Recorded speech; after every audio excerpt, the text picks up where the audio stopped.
In the bustling city of Hangzhou during the late Qing Dynasty, where ancient traditions clashed with the winds of change, there lived a young woman named Mei Ying. She was the daughter of a prominent official, raised in the lap of luxury with every comfort at her fingertips. Mei Ying's beauty and grace were renowned throughout the region, and she was expected to marry into a family that would elevate her status even further. One fateful evening, during the Lantern Festival, Mei Ying found herself wandering away from the grand celebration at her family's estate. Drawn by the flickering lights and the sound of music, she stumbled into a less affluent part of the city. It was here that she first met Chen Jian, a young scholar from a humble background, who was reciting poetry to a small crowd by the river. His words, full of passion and hope, struck a chord in Mei Ying's heart. She felt an inexplicable connection to this man, so different from the suitors her parents had introduced her to. Chen Jian noticed Mei Ying in the crowd, her elegance standing out among the simple folk. Their eyes met, and in that moment, something unspoken passed between them. Despite their vastly different social standings, they were drawn to each other like two lanterns in the night.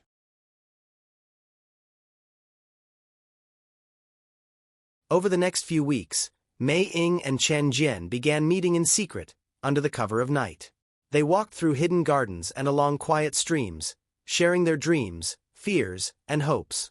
Mei Ying was enchanted by Chen Jian's intellect and his vision of a world where love and talent mattered more than wealth or status.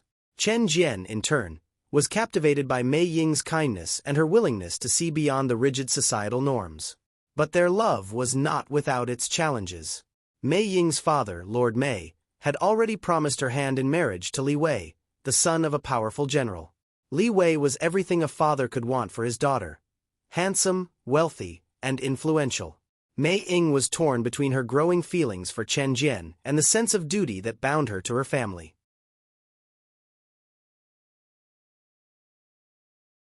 As the day of her arranged marriage approached, Mei Ying's heart grew heavier. Li Wei, while charming and attentive, did not stir her soul the way Chen Jian did. Yet, he was the ideal match, the one who could secure her future and bring honor to her family. Her inner conflict deepened when she realized that Li Wei had genuine feelings for her. He was a good man, kind and considerate, and he treated her with respect. How could she choose between her duty and her heart?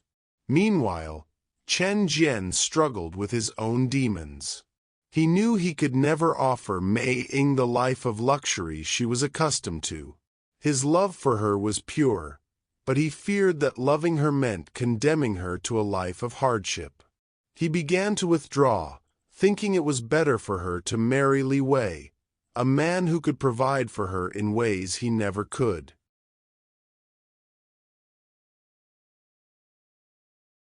The day of the wedding drew nearer, and Mei Ying was in turmoil. Her heart longed for Chen Jian, but she was deeply confused by Li Wei's genuine affection. She spent sleepless nights agonizing over her decision.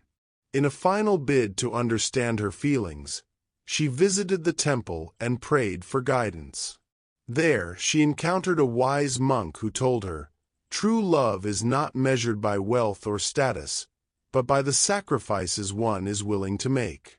The man who loves you truly will endure any hardship, make any sacrifice, just to see you smile." That night, Mei Ying met Chen Jian one last time. She poured out her heart, confessing her confusion and fears. Chen Jian, with tears in his eyes, told her that his love for her was so deep that he was willing to let her go if it meant she would be happy. He would bear the pain of losing her, knowing that her future was secure.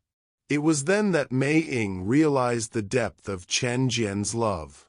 He was willing to sacrifice his own happiness for hers. In that moment, she understood that true love was not about what one could give in material terms, but about the willingness to put the other's happiness above all else.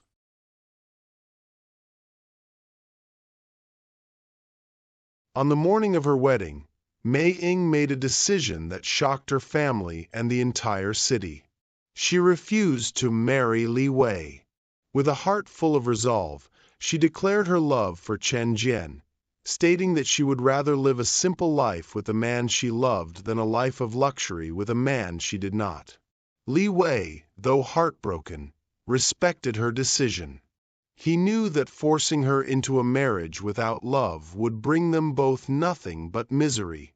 With great dignity, he stepped aside, allowing Mei Ying to follow her heart.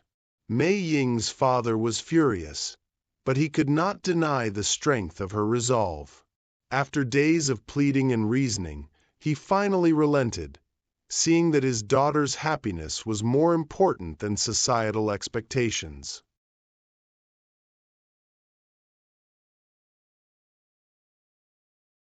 Mei Ying and Chen Jian were married in a small, simple ceremony by the same river where they first met. The villagers, moved by their story, celebrated with them, their love serving as a beacon of hope and inspiration. Over the years, Chen Jian's reputation as a scholar grew, and he eventually became a respected teacher. Though they lived modestly, their home was filled with love, laughter, and a sense of deep contentment. As time passed, Mei Ying's father came to see the wisdom in her choice. He realized that true happiness cannot be dictated by wealth or status but must come from within.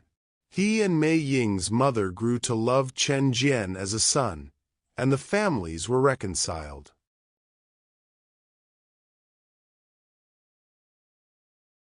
Mei Ying and Chen Jian lived a long and happy life together, raising children and watching their love story inspire others in the village. They became a symbol of true love, love that defied the boundaries of class, that withstood the tests of time and society's expectations. Years later, when the village spoke of them, they didn't talk about Mei Ying's beauty or Chen Jian's intellect.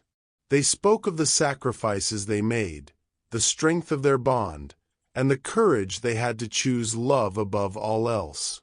And in the evenings, as the sun set over the river, lanterns floated across the water, a tribute to the love that had blossomed there, lighting up the lives of everyone it touched.